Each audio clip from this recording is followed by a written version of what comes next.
Good morning mga palangga. Good morning, good morning. Blessed Sunday pa sa inyo lahat. I hope nasa mabuti po kayong kalagayan at mabuting pangatawan. Update po tayo sa ating YouTube channel. At kung bago ka pa sa channel ko, don't forget to like and comment and then subscribe my channel. Para updated po kayo sa mga bagong videos na gagawin ni Jean Vlog. For this video guys, tayo po ay mag-worship. Hahandugan ko po kayo ng isang awit na pamagat ay ang tanging alay ko. Alam ko na alam nyo ito. Kaya samahan niyo akong kumanta mga palangga. Tara na.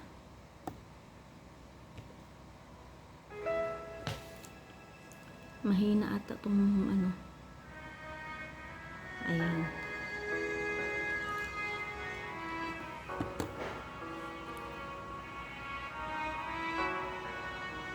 Samahan niyo akong mag-worship. Today is Sunday. Sabi nga sa Matthew 4:4, hindi lamang sa tinapay nabubuhay ang tao, kundi sa bawat salita na nanggagaling sa bibig ng Diyos. Kaya ating handugan ng malakas na awit ang ating Panginoon.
Di ko akalain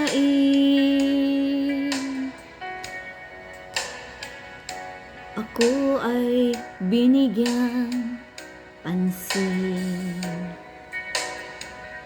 Ang tanging tulad ko, ang taong tulad ko, di dapat mahalin. Ang tanging alay ko sa'yo aking Ama, ay buong buhay ko, puso, kaluluwa, hindi makayanang makapagkaloob. Mamahaling hiyas ni gintong nilukod ang aking dalangin, o Diyos ay tanggapin ang tanging alay ko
Ito lamang Ama, wala na iba pa akong hinihiling. Ito lamang Ama, wala na iba pa akong hinihiling. Yan, natapos natin na purihin ng Diyos. Blessed Sunday everyone, mga palangga. Meron po akong verse na ibibigay sa inyo. Ito po ay makikita sa Awit 105 verse 2.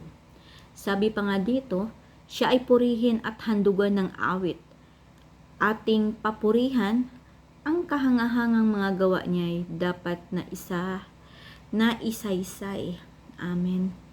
Today is Sunday, atin pong purihin at handugan ng awit na malakas ang ating Panginoon. Sumigaw sa galak ang lahat ng nilalang. Purihin, ay, my camera is shaking. Atin pong ibigay ang ating best sa pag-awit kung ano po yung mga gift na binigay ni Lord sa atin. Atin po siyang purihin at pasalamatan dahil isang linggo na naman na tayo po ay iningatan ng Lord. Isang linggo na binigyan niya po tayo ng lakas.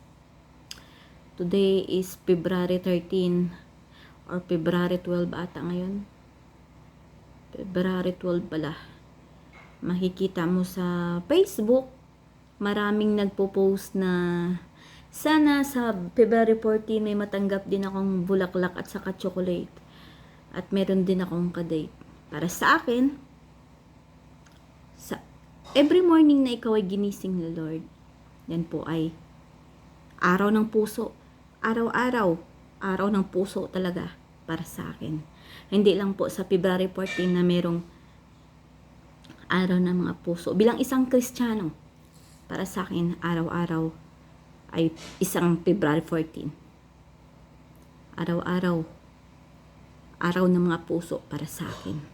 Dahil araw-araw po, pinaparamdam ng Lord kung gaano niya tayo kamahal. Sa every morning na tayo po ay ginising ng Lord, ay isang malaking blessing po yan. Maubos man po yung ating sweldo, wala man pong maiwan sa atin. Yan po ay isang blessing pa rin dahil araw-araw ay binigyan po tayo ng lakas. Every morning na tayo po ay ginising is a big blessing. Hindi lang po sa sweldo, hindi lang po sa salary na meron kang blessing.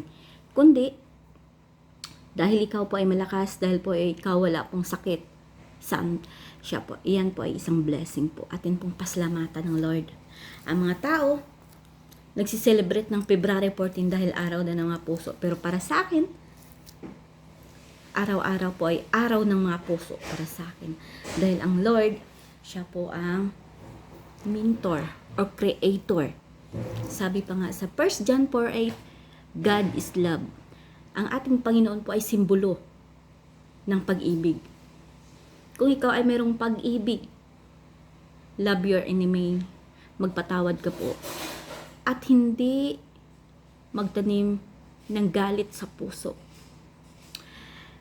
Every na ikaw po ay nagkasala or nagkaroon ng mistake, mag-repent agad sa Panginoon. Tumawag sa Panginoon. Humingi ng tawag sa Lord. Humingi ng tawad sa Panginoon. Pag tayo ay nagkaroon ng kasalanan, nobody is perfect dito sa mundong ibabaw dahil tayo po lahat ay makasalanan. Walang isang araw na hindi po tayo makagawa ng kasalanan, mga palangga. Tinitingnan mo lang yung kasama mo, yung nakilala mo, tapos may iniisip ka na hindi maganda, nagkaroon ka na ng kasalanan. Dahil wala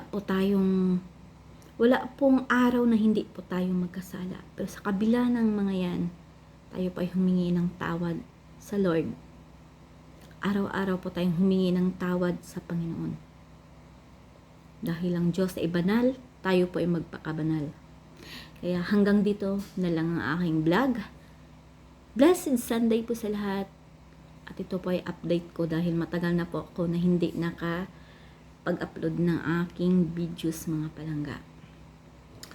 I hope na mag-enjoy po kayo sa kanta ni Jing Vlog. Don't forget to like and then comment and then subscribe my channel, Jing Vlog. Bye bye. God is good all the time.